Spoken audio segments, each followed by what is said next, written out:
पंचकर्म की पांचों विधियां बिना डॉक्टर की सुपरविजन के नहीं कर सकते, नहीं कर सकते, नहीं कर सकते और नहीं करनी चाहिए। एक तो ये बोल जाए कि क्या सोरियासिस छुआछूत की बीमारी है, ऐसे मैं करता हूँ हाथ और यूँ देखता हूँ ऐसे करके, तो फिर मुझे तो 27 साल में तो हो ही जानी चाहिए ना। उनके कमांडर का मुझे फ़ोन आया, ये बताओ कि सोरियासिस ठीक कर लेते हो? मैं कहा मैं थोड़ी ठीक कर लीजिए, ये बताएगा ठीक हुई है कि नहीं हुई है। और एक ये फोबिया हटा दीजिए कि मेरे हाथ गंदे तो मेरे को हाथ मिलाएगा। तो हमारे तो कल्चर ही क्या थी, नमस्ते जी। हमें क्या कल्चर दी गई थी कि भगवान की मूर्ति को भोग लगाओ। बहुत लोग कहते हैं क्या ड्रामा है, कोई मूर्ति खाना खाती है, मूर्ति खाना नहीं खाती। और हमारे देश का नाम भारत क्यों है? जो देश भावनाओं से रत रहता है उसका नाम है भारत। हमको कमर्शियल नहीं बनना, हमको इंसान बनना है। विरेचन को आपने काफ़ी इंपॉर्टेंस दिया है, कितना % पेशेंट को रिलीफ मिलता है विरेचन के बाद? मैं ये बोल सकता हूँ कि यदि सोरियासिस में विरेचन ठीक टाइम पे ठीक तरीके से किया गया तो पहली बार में पेशेंट 40 to 50% रिलीफ ले जाता है विदिन 7 to 10 डेज। थोड़ा एक्सप्लेन करें विरेचन का प्रोसेस को, थोड़ा कैसे होना चाहिए? प्रोसेस ये है कि हम लोग पंचकर्मा में 5 विधियां मानते हैं: वमन, विरेचन, वस्ती, नस्य और रक्तमोक्षण। वमन क्या है कि जो ये छाती का एरिया है, जो कफ का स्थान है, फेफड़े हो गए, स्टमक हो गया या सिर हो गया या नाक हो गई, कफ के दोष हैं उसको निकालने के लिए हम उल्टियाँ लगाते हैं, उसको बोलते हैं वमन। और इस यहाँ से लेके और जो नाभि तक का रीजन है वहाँ पित्त होता है, तो पित्त को हरने के लिए विरेचन बेस्ट होता है। अब मैं उसकी प्रोसेस आपको समझाता हूँ। वस्ती होती है, गुदा मार्ग में हम तेल या काढ़ा डालते हैं, उससे हम वात का शमन करते हैं। जो बॉडी में ड्राइनेस की डिजीज हैं जितनी भी, चाहे वो शैटिका हो, नर्वस वीकनेस हो, मसल वीकनेस हो, बॉडी पेन्स हो, उसमें वस्ती काम आती है। नस्से, इससे ऊपर के जितने रोग हैं उसके लिए काम आता है। रक्त मोक्षण मैंने बीच में कहा था, लीच लगा लो या शिरा वेद कर दो, नाड़ी में छेद करके ब्लड निकाल दो, वो भी पित्त के रोगों के लिए और रक्त के दोषों के लिए काम आता है। अब हम बात करेंगे विरेचन की। विरेचन में कुछ चीज़ें ऐसी होती हैं ध्यान देनी होती हैं कि पेशेंट आया, हमने उसकी टंग देखनी है पहले कि टंग वाइट कोटेड है तो तुरंत विरेचन नहीं होगा उसका। अच्छा। हमें 7 दिन उसको उसकी अग्नि वृद्धि के लिए कि ताकि वो हम जो आगे दवाइयाँ पिलानी है वो पी सके, तो आम पाचन मेडिसिन देते हैं उसको ताकि उसकी भूख पड़ जाए, ताकि जो हम घी पिलाने वाले हैं उसको मेडिकेटेड घी पिलाने वाले हैं उसको डाइजेस्ट हो जाए। तो 4-5 दिन हम फिर मेडिकेटेड घी पिलाते हैं सुबह सुबह। वो हजम नहीं होने देना होता, सुबह सुबह घी पिला लेते हैं उसको, फिर उसको वॉकिंग कराते हैं, एक्सरसाइज कराते हैं, पूरा दिन उसकी काउंसलिंग करते हैं। फिर जब घी तो पिया मुंह से और जब स्किन पे यूँ लगे, यूँ करते ही लगे कि यार घी आना शुरू हो गया, पिया मुंह से, निकला कहाँ से? स्किन से। सुसु में भी घी आना शुरू हो गया, पोटी में घी आना शुरू हो गया, और उस दिन वो बोलता है आप जो मर्जी रहो आज का, अब क्या घी नहीं पीऊंगा, नहीं पी सकता, मैं नहीं पी सकता और घी। तो हम मान लेते हैं कि उसका सिम्टम प्रॉपर आना शुरू हो गया। फिर हम उसको 2 दिन कराते हैं अभ्यंग स्वेदन। अभ्यंग मतलब फुल बॉडी मसाज और स्टीम। ऑयल हम डिसाइड करते हैं, घी भी हम डिसाइड करते हैं, वो हम डिजीज के अकॉर्डिंग पिलाते हैं। फिर जो लास्ट डे होता है उस दिन फिर उसको फुल बॉडी, वो 7वां दिन भी हो सकता है, 8वां भी, 9वां भी हो सकता है, तो उसको हम अभ्यंग स्वेदन करके यानी मसाज और स्टीम देके फिर उसको हम दवाई पिलाते हैं नहलाने के बाद। फिर उसको मोशन आते हैं। वो मोशन ऐसे नहीं होते कि कमजोरी आ जाए। घर में 2 मोशन आए तो हम कहते हैं अरे वीकनेस आ गई, आ गया, क्योंकि हमने यहाँ घी पी रखा पहले से, पूरा लॉजिक हमने लगा रखा पहले से। घी पीने से क्या किया हमने कि अंदर जो टॉक्सिन चिपके हुए थे उनको हमने लुब्रिकेट कर दिया, ढीला कर दिया।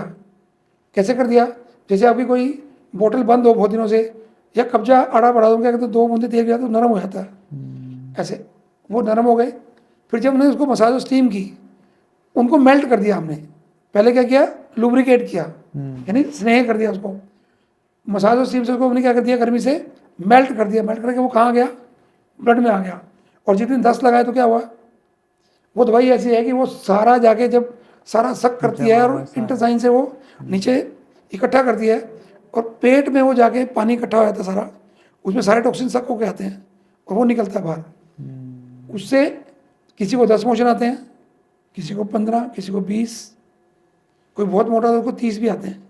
तो हमारे आयुर्वेद चरक ने बोला है कि जिसको 10 वेग आए उसकी अवर शुद्धि, यानी कम शुद्धि तो हुई, थोड़ी कम हुई, अच्छा जिसके 20 आ गए उसकी मध्यम शुद्धि, अच्छा। और जिसके 30 आ गए उसकी उत्तम शुद्धि, यानी बहुत बढ़िया शुद्धि हो गई। अरे अब जो सुनने वाले हैं वो सुन रहे होंगे, अरे 30 मोशन, शरीर तो पूरा वो 30 मोशन नहीं है एक्चुअली, उसको आपको मैं यहाँ हाँ। जो टेक्निकल वर्ड है वो समझाना चाह रहा हूँ। हम्म, आप 40 जाते हो हम्म, तो एक ही बार में सारा मल निकल जाता है, ऐसा कभी नहीं होता।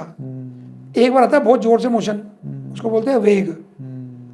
दूसरी बार थोड़ी कम आती है 40, उसको बोलते हैं उपवेग। तो ऐसे वो अंदर गए तो हमारा एक व्यक्ति उस टॉयलेट के बाहर गेट पे खड़ा होता है, क्योंकि अंदर तो जा नहीं सकते, तो फ्लश में जब पानी जाता है, पोटी निकलती है, हम उनको कैलकुलेट करते हैं। हो सकता है मोशन हो जाए 10 बार ही, पर वेग हो गए उसके 30, ये डॉक्टर करेगा। लोग कहते हैं हम घर पे कर लेंगे जी। जब चरक जैसे ऋषि लिख रहे हैं कि बिना वैद्य की अनुमति के और बिना वैद्य के पास जाए, या तो वैद्य को बुला लो अपने घर, नहीं तो वैद्य के पास जाओ। यहाँ आने का फायदा क्या होता है कि हमारे पास सब तरह की फैसिलिटीज हैं, मतलब हमें कहीं कुछ लग रहा है, कुछ ऊपर नीचे लग रहा है, अचानक इमरजेंसी भी हो जाती है हो जाती है तो हम संभाल सकते हैं उसको। पर घर पे कुछ हुआ तो क्या करेंगे? तो ये सब बातें मायने रखती हैं। एक अनुभव, मैंने अभी कहा 30 साल से मैं प्रैक्टिस कर रहा हूँ, 27 साल से मैं सोरेसिस के पेशेंट ठीक कर रहा हूँ, तो मुझे अब ये ध्यान में आ गया कि भाई क्या कहाँ गड़बड़ हो सकती है। अच्छा, जब हम दवाई देते हैं उसकी डोज कितनी देनी है? भाई मुझे 2 गोलियों से मेरा काम चलेगा, या मुझे 4 गोलियाँ देनी पड़ेंगी, या 3 देनी पड़ेंगी, या गोली मुझे 1 देनी है पर दूसरी दवाई मुझे 1 और ऐड करनी है। अच्छा, किसी का बीपी हाई है और किसी का बीपी लो है, ट्रीटमेंट तो करना है उसका, वो कौन डिसाइड करेगा? एक फैक्टर नहीं होता, पेशेंट की मानसिक स्थिति, शारीरिक स्थिति, बीपी, उसका पल्स, ठीक है, उसकी खुद की उस समय की मानसिक स्थिति क्या है। मतलब उसको लगा अच्छा 10 लगेंगे, वो डरा पड़ा डर के वो क्या करेगा, मैं नहीं खाता जी। उस स्थिति में जब सारा काम कर चुके हैं, टॉक्सिन उसके अंदर ही है, ब्लड में क्या है, वो वो निकालने नहीं निकालेंगे तो क्या होगा? हाँ, और ज़्यादा वो तो बीमारी बढ़ा देगा। बीमारी बढ़ा देगा। तो उसको समझा बुझा के फिर वो हम सारा काम करते हैं। तो विरेचन अपने आप में एक बहुत टेक्निकल और एक, जैसे एक सर्जरी आप मानेंगे ना कि डॉक्टर ने सर्जरी करनी है, सर्जरी क्या आपके घर पे हो सकती है? नहीं हो सकती। उसका प्री ऑपरेटिव प्रोसीजर, इसकी तैयारी, जैसे मैंने बताया भाई, उसको हम हजम करेंगे उसका पहले वाला खाना, फिर विरेचन जिस दिन हो गया उसके बाद में 7 दिन का एक प्रोसेस होता है, उसको पोस्ट ऑपरेटिव प्रोसेस बोलते हैं। तो इसके 3 हिस्से हो गए, क्या? प्री ऑपरेटिव यानी पूर्व कर्मा, विरेचन यानी प्रधान कर्मा, फिर संसर्जन कर्म यानी उसको दोबारा से उसकी नॉर्मल डाइट पे लेके आना, दैट इज संसर्जन कर्मा। ये सब फैक्टर मायने रखते हैं। वो कहाँ होंगे? वो किसी अनुभवी आयुर्वेदिक डॉक्टर या वैद्य के पास होंगे। तो इसके हम फैक्ट्स के बारे में बात करते हैं, मतलब सोराइसिस में लोग क्या करते हैं, क्या करना चाहिए, या इंटरनेट पे जो देख के, मतलब लोगों के बारे में मिथ्स क्या है इसके बारे में कुछ? मैं आपको बताता हूँ कि अभी हमने पीछे 300 क्वेश्चन बनाए नेट से ढूंढ के कि लोग किस तरह के क्वेश्चन पूछते हैं। एक तो ये पूछते हैं कि क्या सोरियासिस छुआछूत की बीमारी है? नहीं।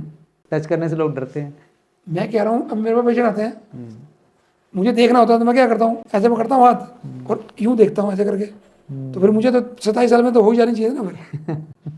ठीक बात है। पेशेंट को ट्रीटमेंट देना, मेरे थेरेपिस्ट हैं, जब उसका फुल बॉडी मसाज और स्टीम करते हैं, ठीक है, तो बेशक हम ज़्यादा रिसने वाला होता तो हम ग्लव्स पहना देते हैं, पर ग्लव्स पहना के वो फील नहीं आता ट्रीटमेंट का, मसाज नहीं हो पाएगी। और तेल की खासियत है कि तेल डिजीज को ट्रैवल भी नहीं होने देता।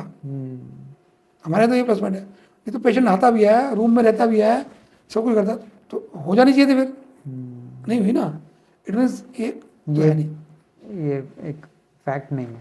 दूसरा क्या है कि लोग ये बोलते हैं कि सर जेनेटिकल है, वो हम पहले भी चर्चा कर चुके हैं, माँ बाप में है तो हो जाएगी। हाँ, यदि माँ बाप ठीक हो चुके हैं फिर आपको चांसेस हैं चांस है।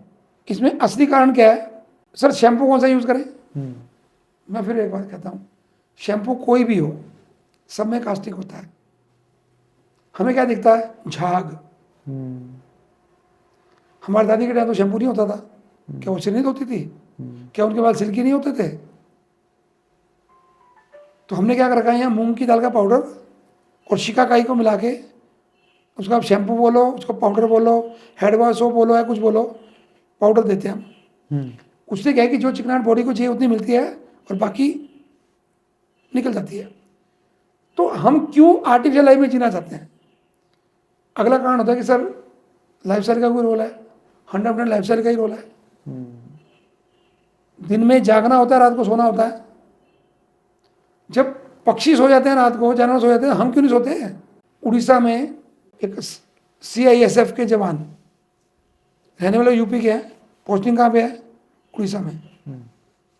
उनको जब हमने बात की तो उन्होंने क्या कहा, ट्रीटमेंट दिया, जब डे ड्यूटी होती है तो सुबह से कंट्रोल, अच्छा, जब नाइट शिफ्ट आती है सुबह से एग्रीवेट कर जाती है, खुजली होने लगती है। खुशी होने लगती है। क्यों? क्योंकि हम मानते हैं कि यदि रात को आप जागोगे तो आपके अंदर वात का प्रकोप होगा, जहाँ जहाँ वात का प्रकोप होगा वहाँ ड्राइनेस आएगी, जहाँ जहाँ ड्राइनेस वहाँ स्केलिंग होगी, स्केलिंग होगी साथ में हीचिंग होगी। तो मैंने उसके लिए क्या किया, उसने कहा सर एक लेटर लिख के दे दोगे आप मुझे कि मेरी डे ड्यूटी हो जाए भाई, या 10 बजे रात तक की 3 शिफ्ट होती हैं जैसे 8 घंटे की, तो रात की 10 बजे तक की शिफ्ट मेरे को मिलेगी तो मेरे को कोई दिक्कत नहीं है। तो हमने लेटर लिख के दे दिया कि भाई इफ़ पॉसिबल कि इसकी ड्यूटी यदि सुबह वाली शिफ्ट 8 से 2 वाली और 2 से 10 वाली हो जाए तो वो मतलब इसके लिए सूटेबल है। तो उनके कमांडर का मुझे फ़ोन आया, sir how you can say like this, हाँ, ये तो हमारा हाँ, आर्मी का रूल है। हाँ, मैं कहता मैंने रिक्वेस्ट की है, मैंने ऑर्डर नहीं दिया, ऑर्डर नहीं दिया या वो, हाँ, this is my request and I am concern about my patient. तो उन्होंने कहा सर आप ये बताओ कि सुबह से ठीक कर लेते हो। मैं कहा मैं थोड़ी ठीक कर दूँ, आप ये बताएगा ठीक हुई है कि नहीं हुई है। अच्छा, तो उसकी क्या हो गई, हाँ, उसकी परमानेंट डे में हो गई। 9 से 5 की ड्यूटी हो गई परमानेंट, और ऑफिस में बैठाते हैं उसको। ठीक है। अब वो व्यक्ति क्या है, ठीक है। तो अब देखो जब हम कॉज ऑफ डिजीज ढूंढ रहे थे तो क्या था, ये एक कॉज ऑफ ये भी है बीच में। अब एक एग्जाम्पल और देता हूँ, लखीमपुर अपने यहाँ पास में एक मशहूर जगह है, वहाँ से एक पेशेंट का फ़ोन आया, मेरे से बात कर रहे हैं, वीडियो कंसल्टेशन हमारी चल रही है, और मुंह में क्या है, पान। मैं कहा वैसे पहले थूक क्या हो, बोले सर मुझे बात करने में कोई दिक्कत नहीं है, और जैसे वो कहते हैं ना ऐसे मुँह करके करते हैं। मैं कहा वैसे मुझे नहीं अच्छा लग रहा। मैं कहा पान छोड़ के आओ फिर करूँगा। कितने पान खाते रोज के, 12 से 18 पान रोज के। अच्छा, मैं कहा भाई साहब आपका कारण है पान। सर तो बचपन से खा रहे हैं सर, रात तक तो कुछ हुआ नहीं, अभी कैसे होगा। 1 महीने दवाई दी, वो 12 से 5 6 पे आ गए, कुछ आराम आया। फिर किसी ने आके बहका दिया कि अरे तू छोड़ना यार, अपने वाले बच्चे डॉक्टर उनसे दवाई खाते हैं। दोनों दवाई खाई, कुछ आराम नहीं आया, फिर वापस आ गए। मैंने कहा भाई साहब यदि आप पान नहीं छोड़ोगे मेरे पास दवाई नहीं है आपके लिए। वो आदमी 4 महीने में ठीक, पान खत्म, सुबह से खत्म। क्या बात। तो अभी क्या पान का क्या सिस्टम है, वो जो मीठा पान पहले बोला करते थे, वो भी क्या खाना खाने के बाद एक आधा पान खाया करते थे। भाई आपने उसको लत बना लिया, तो पान का पत्ता का तो मामला ही गड़बड़ है, एक्सेस तो वो जहर है। फिर आजकल नंबरों वाले पान आते हैं, तो हमने वो नहीं खाना ना भाई। हम पान किसलिए खा रहे हैं कि उसमें थोड़ा सा कत्था होता है जो हमारी बॉडी की सिक्रीशंस को कंट्रोल करता है।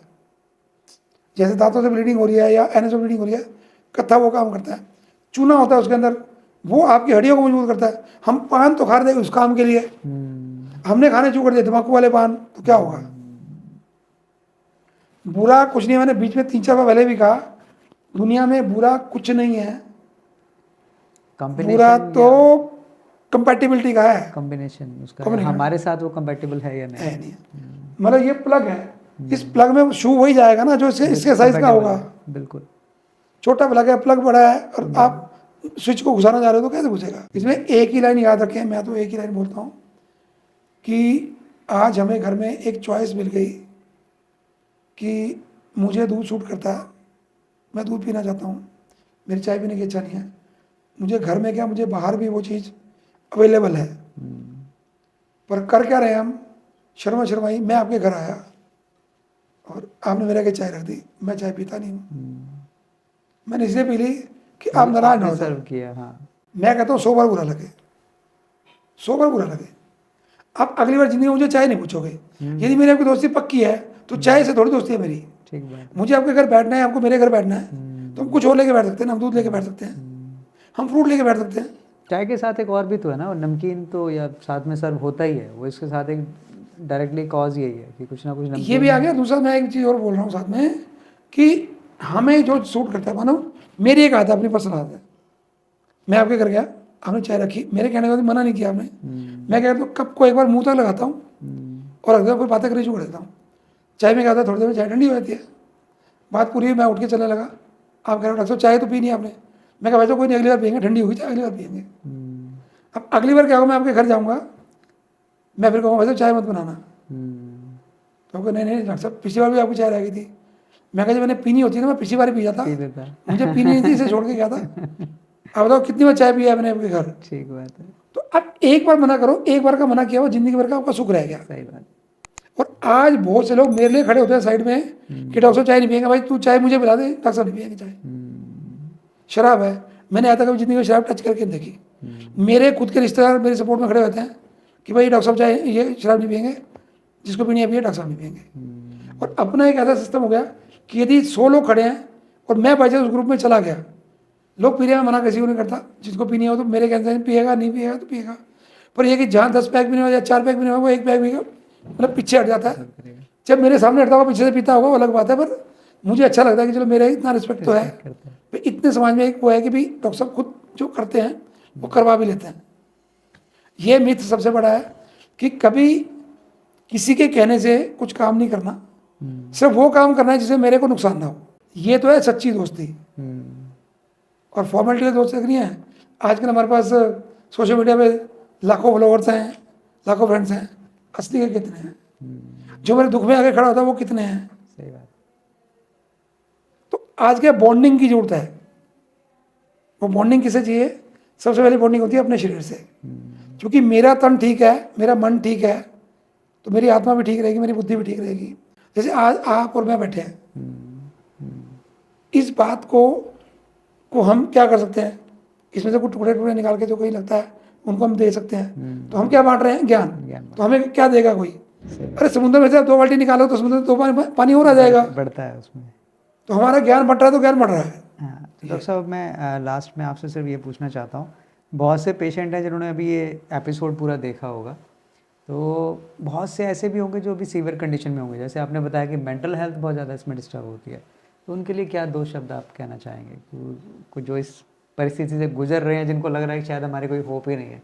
जैसे आपने खुद भी बोला, क्योंकि आपने इतने पेशेंट को देखा, लगभग 1 लाख से ज़्यादा पेशेंट्स अगर आपने इसमें डील किए हैं, देखा है, तो आपने ये इस कॉज को देखा कि मेंटल हेल्थ बहुत ज़्यादा कहीं ना कहीं टच करती है उनकी। मैंने अपने बीच में आपको 2-3 एग्जाम्पल दिए थे पेशेंट्स के, वो रिपीट हो रहे हैं कि नागपुर का एग्जाम्पल है, बठिंडा का एग्जाम्पल है, फिर मोगा का एग्जाम्पल है। क्या है कि निराशा तो आती है और निराशा के पीछे ही आशा होती है। अंधेरा होता है ना, तो एक छोटा सा दीपक चाहिए होता है। वो पूरा घुप अंधियारा एक छोटे से दिए से ना गायब हो जाता है। जब आप गहराई में सोचेंगे ना कि मैं दुखी क्यों हो रहा हूँ, तो आपको ना कॉज अपने मिल जाएगा कि मेरी गलती यहाँ पे ये थी। और आपने जो ये पूरा एपिसोड सुन रहे हो, सुना आपने, इस सारे आपको बहुत सारी चीज़ें ऐसी लगेंगी, अरे ये तो मैं करता हूँ, मैं तो ये भी करता हूँ, मैं तो ये भी करता हूँ। तो पहला तो आशा का किरण ये है कि आप कुछ चीज़ों को ट्राई तो करके देखो।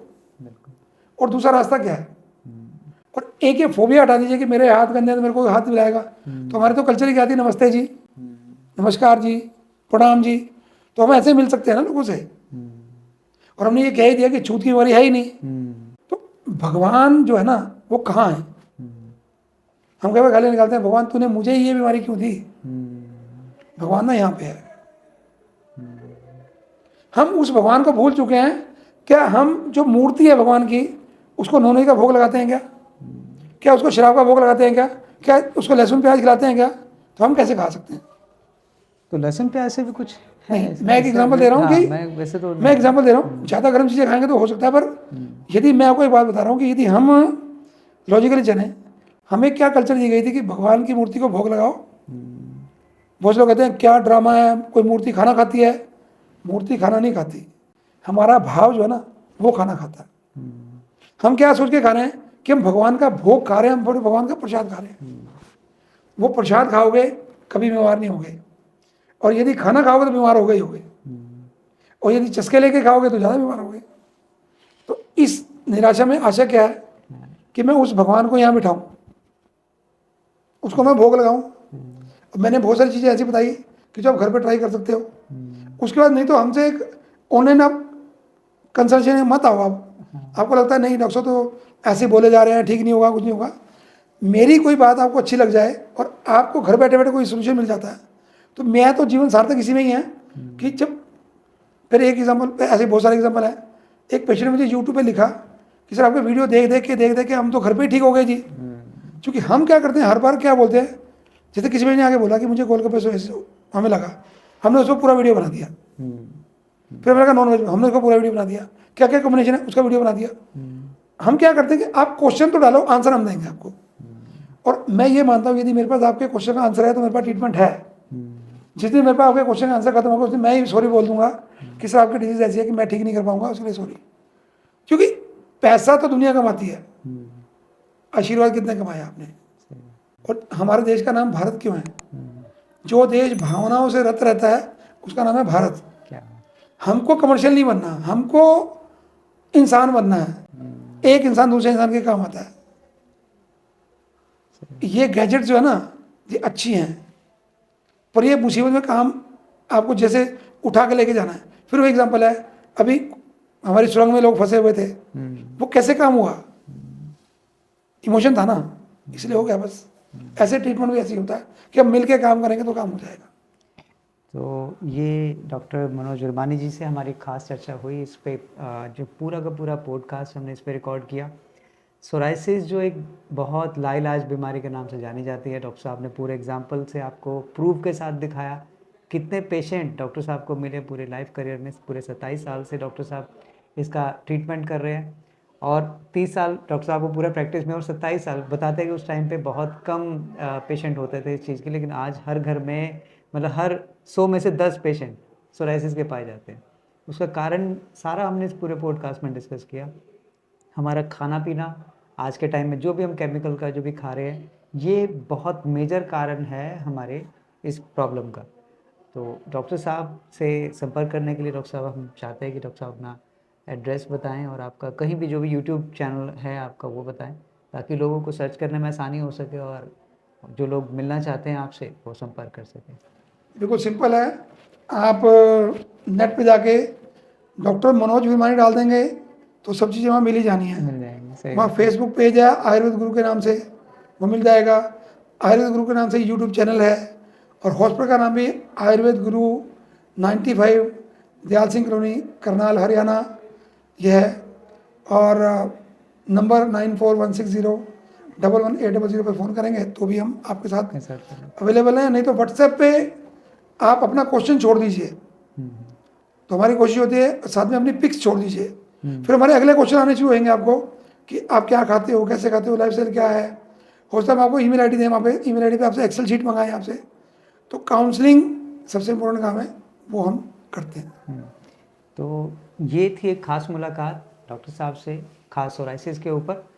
नेक्स्ट एपिसोड में हम जल्दी मिलेंगे कोई नई प्रॉब्लम के साथ, कोई बहुत बेहतरीन सॉल्यूशन के साथ, क्योंकि जैसे डॉक्टर साहब ने बताया इसका प्रॉब्लम आपसे शुरू है तो इसका निवारण भी आप ही से ही होने वाला है। बट आपको उस कॉज को ढूंढना है, जो भी टाइम लगे उस कॉज को ढूंढने में टाइम लगता है, और बाकी तो प्रोसेस डॉक्टर साहब ने बताया ही है। तो इस चीज़ को आप फॉलो करें, घबराएं मत, ये बीमारी लाइलाज नहीं है, ये बीमारी का इलाज है, और डॉक्टर साहब ने पूरा प्रूफ के साथ चीज़ों को दिखाया। तो जल्दी हम नए एपिसोड में मिलने वाले हैं। आप इस चैनल को लाइक करिए, सब्सक्राइब करिए, फॉलो करिए, ताकि हमारे नए नए एपिसोड्स आपको देखने को मिलते रहें। थैंक यू डॉक्टर साहब, थैंक यू फॉर दिस।